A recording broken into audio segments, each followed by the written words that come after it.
गौ से गमला भी होगा और गौ से गणेश भी पढ़ा दो। कलमा जानते हो, कलमा पढ़ो। कलमा नहीं पढ़ पाए, वस्त्र उतार करके, लिंग देख करके ये निर्धारित किया गया कि ये हिंदू है। आप तो उनके साथ अब दुश्मनी रखना चाहेंगे। दुश्मनी मत रखिए, इस उम्र में दुश्मनी नहीं करनी चाहिए। आपको उपचार की आवश्यकता पड़ेगी, वही काम आएंगे। कहीं आपने सुना है मस्जिद से पैसा ले रही है सरकार, चर्च से पैसा ले रही है सरकार? तो आपने कह दिया नहीं, गौ से गणेश नहीं होगा, ये तो सांप्रदायिक हैं, यानी भगवान को भी आपने सांप्रदायिक बना दिया। आपने कहा गौ से गधा सबसे अच्छा होगा। ये आप पढ़ा रहे थे, ये समाजवादी पार्टी कर रही थी, ये तो स्थिति थी आपकी। उन्होंने अपने आस्तीन में सांप नहीं पाले हुए हैं। हमारे आस्तीन में इतने सांप है कि हम अपने घर के सांपों से लड़े कि बाहर के दुश्मनों से लड़े। सदैव बाबू कल्याण सिंह जी के समय में जब यहां पर पाठ्यक्रम का हिस्सा बनाया गया था कि नहीं, गौ से गमला भी होगा और गौ से गणेश भी पढ़ा दो, तो आपने कह दिया नहीं, गौ से गणेश नहीं होगा, ये तो सांप्रदायिक हैं, यानी भगवान को भी आपने सांप्रदायिक बना दिया। आपने कहा गौ से गधा सबसे अच्छा होगा। ये आप पढ़ा रहे थे, ये समाजवादी पार्टी कर रही थी, ये तो स्थिति थी आपकी। ये आप यही कर रहे थे पांडे जी, देखिए आप लोग यही करते थे जी। और मैं इसीलिए कह रहा हूं, सोच का फर्क है, ये सोच का फर्क है। यह मत पढ़ाइए अपनी राजनीतिक विकृति और इस विकृत सोच का शिकार उन मासूम बच्चों को मत बनाइए। आप तो मौन थे जब वो बच्चे इंसेफ्लाइटिस के शिकार होते थे। कौन लोग जिम्मेदार हैं? 50,000 बच्चों की मौत हुई है 40 वर्षों में, और इन 40 वर्षों में 4 बार समाजवादी पार्टी की सरकार थी। 4 बार समाजवादी पार्टी की सरकार थी। कौन लोग इसके लिए जिम्मेदार हैं? तब नहीं बोले थे। और मरने वाले बच्चे कौन थे? ये अनुसूचित जाति, अल्पसंख्यक और अति पिछड़ी जाति के बच्चे थे। आपका सिद्धार्थनगर जनपद भी आता है उसी में। आपको यह भी परेशानी है कि मेडिकल कॉलेज क्यों बनाए जा रहे हैं? पांडे जी, अरे मेडिकल कॉलेज पूरा व्यवस्था की जा रही है। अरे आप कभी डिप्टी सीएम को घुमाइए तो घर में भोजन भी पवा दीजिए इसी बहाने, लेकिन आप लेके नहीं जाएंगे उनको। आप तो उनके साथ अब दुश्मनी रखना चाहेंगे। दुश्मनी मत रखिए, इस उम्र में दुश्मनी नहीं करनी चाहिए। आपको उपचार की आवश्यकता पड़ेगी, वही काम आएंगे।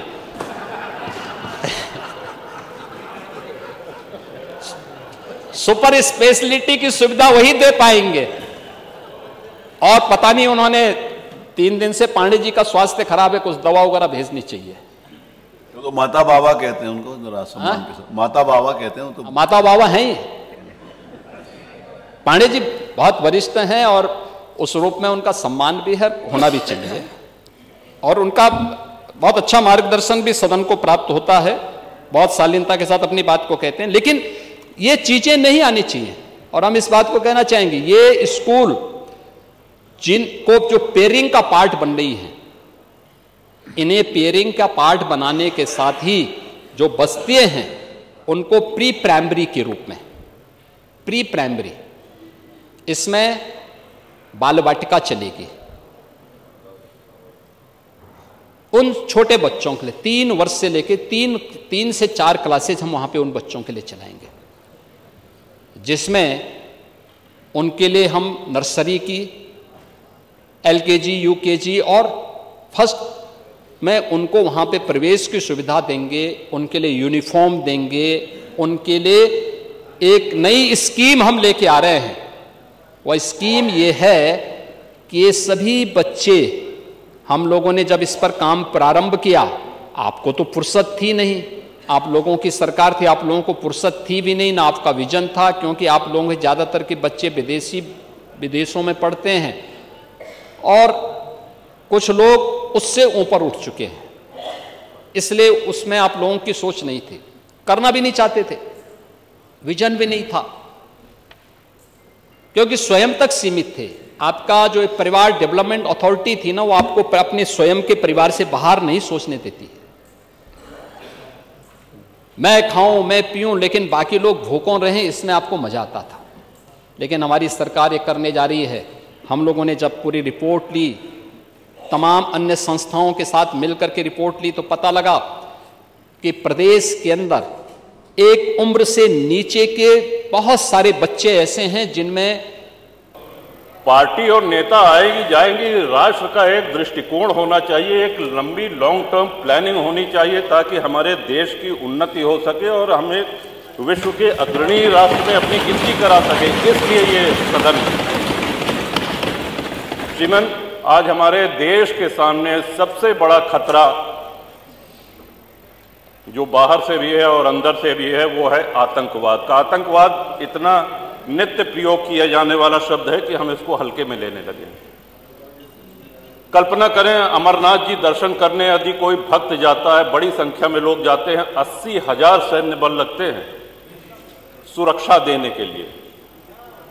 क्या हम कल्पना कर सकते हैं अगर वहां सेना और सैनिक बल ना हो तो जो श्रद्धालु हैं, जो दर्शनार्थी हैं, क्या वो दर्शन कर सकते हैं? उनके साथ आतंकवादी क्या व्यवहार करेंगे और जो व्यवहार करेंगे क्या जाति पूछकर करेंगे? अभी हाल में पुलवामा हुआ है, आप सभी लोगों ने देखा है, हम सभी लोग इसके गवाह हैं। कलमा जानते हो, कलमा पढ़ो। कलमा नहीं पढ़ पाए, वस्त्र उतार करके, लिंग देख करके ये निर्धारित किया गया कि ये हिंदू है और हिंदू देख करके मारा गया। वहां किसी ने जाति नहीं पूछी। किसी भी चीज का बंटवारा हो, चाहे वो घर का हो, संपत्ति का हो, व्यापार का हो, अगर आप बांटेंगे तो उसको कमजोर करेंगे। श्रीमान, भारत सबसे बड़ा विश्व का आबादी वाला देश है, सबसे बड़ा लोकतंत्र है और इसका बहुत बड़ा श्रेय इसमें जाता है कि बहुसंख्यक हिंदू समाज यहां रहता है। जिन देशों में संविधान लागू है, विश्व के जिन देशों में संविधान लागू है, जहां राजतंत्र है, सुल्तान है बैठे या कोई तानाशाह है, उसकी हम बात नहीं कर रहे हैं। जिन देशों में संविधान लागू है, समय के साथ देश काल परिस्थिति के अनुसार संविधान में संशोधन होते रहते हैं। लेकिन जिन देशों में संविधान लागू है, क्या कहीं उसका प्रिएम्बल, क्या कहीं उसकी प्रस्तावना बदली गई है? विश्व में एक भी देश ऐसा नहीं है जहां प्रस्तावना ही उठा के बदल दी जाए। संविधान शिल्पी बाबा साहब अंबेडकर, संविधान सभा के अध्यक्ष बाबू राजेंद्र प्रसाद, पंडित जवाहरलाल नेहरू, सरदार पटेल, सरोजनी नायडू जी, कृपलानी जी, ऐसे ऐसे विद्वानों ने मिलकर के हमारे संविधान की रचना करी और उसकी प्रस्तावना को ही 1976 में इमरजेंसी में, आपातकाल में, एक झटके में, जब देश में लोकतंत्र नहीं था, बदल दिया गया। श्रीमान, बाबा साहब अंबेडकर उस वैद्य की तरह हैं जो एक बहुत बड़ा वैद्य कोई औषधि दे। अब आप पहुंच जाइए बीच में कि नहीं साहब इनसे बड़े तो हम वैद्य हैं, इन्होंने क्या कहा, ये गर्म पानी के साथ लेना है, गर्म नहीं ठंडे दूध के साथ लो। कहने इसमें क्या है, कहने इसमें अदरक मिला दो, इसमें क्या है, लहसुन प्याज मिला दो। तो जो वैद्य ने दवा दी है उसकी तो ऐसी तैसी हो गई। इतने बड़े, और 2047 में सबसे जरूरी है भारत की जनता को जागरूक करना।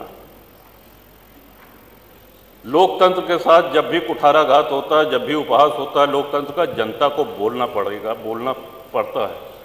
नेता कितना भी मजबूत हो, राष्ट्र कितना भी मजबूत हो, लेकिन राष्ट्रवासी वो जागरूक हों, मुखर हों। और इसके पीछे शिक्षा प्रणाली एक बहुत बड़ा कारण है। मैकाले की शिक्षा प्रणाली ने हमको हीन भावना सिखा दी है। आज हमारे गुरुकुल बंद हो गए हैं। धीरे धीरे ये प्रयास हो रहा है कि हमारा गौरवशाली इतिहास आज हमारे बच्चों तक पहुंचे और उसके लिए इंटरनेट जैसी कई सुविधाएं उपलब्ध हैं। श्रीमान, भारत में लगभग हर प्रमुख धर्म का व्यक्ति रहता है। हिंदू हैं, मुसलमान हैं, सिख हैं, ईसाई हैं, लेकिन किसी भी जैन हैं, किसी भी अन्य धर्मानुयायी के धर्मस्थल से पैसा नहीं लिया जाता है। कहीं आपने सुना है मस्जिद से पैसा ले रही है सरकार, चर्च से पैसा ले रही है सरकार? लेकिन 4 लाख के ऊपर हिंदू मंदिर ऐसे हैं जो सरकारी नियंत्रण में है और सरकार चढ़ावे का पैसा उनसे लेती है। जो भक्त जाता है, जो दर्शनार्थी जाते हैं, वो ईश्वर के प्रति अपना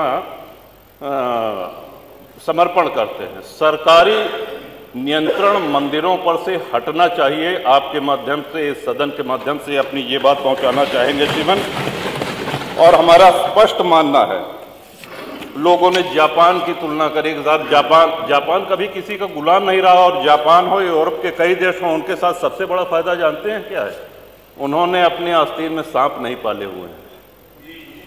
हमारे आस्तीन में इतने सांप हैं कि हम अपने घर के सांपों से लड़े कि बाहर के दुश्मनों से लड़े।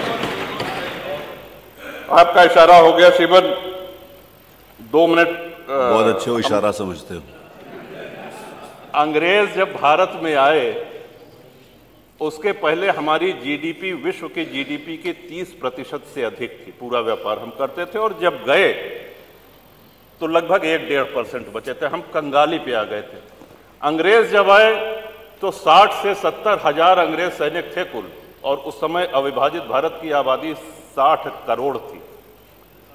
1857 की गदर के बाद, स्वतंत्रता संग्राम के बाद, वो संख्या अंग्रेज सिपाहियों की 80,000 से 1 लाख हो गई। आप कल्पना करें,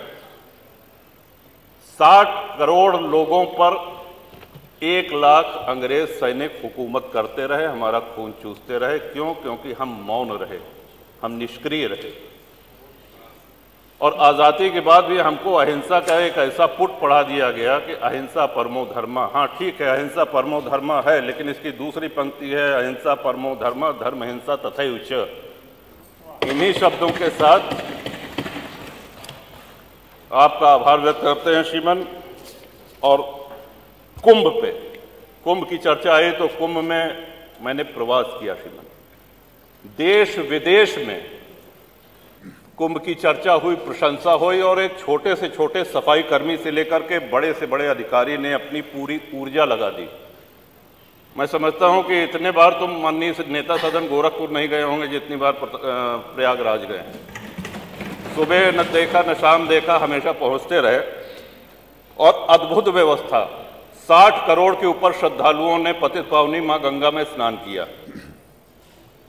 इतना बड़ा जमावड़ा सनातनियों का, लेकिन कहीं ये नारा सुनने को मिला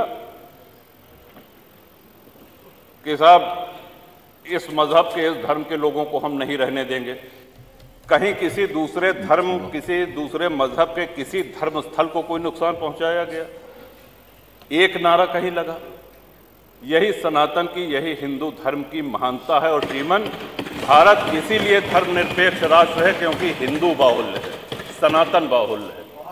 हम 2047 में विजन में जो योगदान देना चाहते हैं, हम इस महान सदन के आदरणीय सदस्यों के माध्यम से सलाह पहुंची है, उस सलाह में अपनी अंतिम एक बात अवश्य जोड़ना चाहेंगे कि कृषि भूमि हमारे देश में कम हो रही है।